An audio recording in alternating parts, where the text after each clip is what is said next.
Bonjour et bienvenue dans la capsule Polymédia, le podcast de IPC qui décrypte l'actualité de la plasturgie et des composites.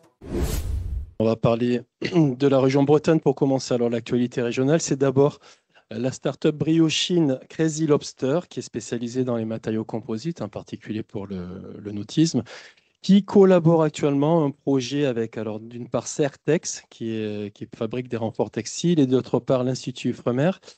Et également, c'est joint à eux l'équipe Cat Challenge qui évolue dans le circuit de la Coupe de l'Amérique.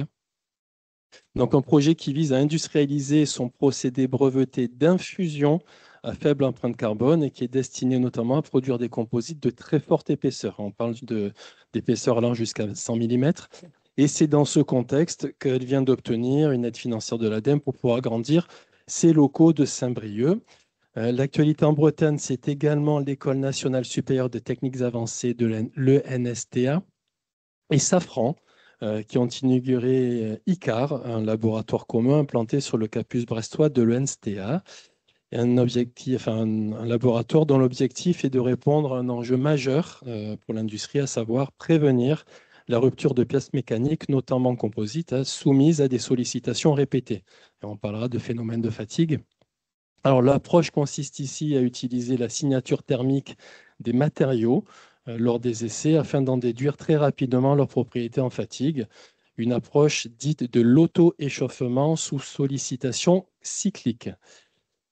En région, c'est également l'entreprise du Pas-de-Calais HDF Emballage qui s'est servie de son expérience dans la restauration de palettes en bois pour développer une alternative durable en plastique. Alors, développer et breveter une palette réparable en polypropylène composée de 13 pièces interchangeables qui répond ainsi au principe de la modularité, chaque élément pouvant effectivement être remplacé en cas de casse.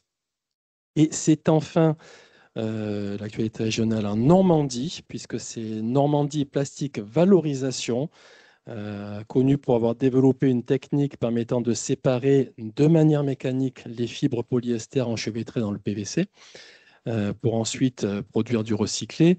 Alors, qui quitte ses locaux de Saint-Aubin-Épinay pour aménager à Grand-Quevilly dans des locaux 8 fois plus grands, avec pour objectif de faire passer son activité de recyclage du PVC à la vitesse supérieure, je cite.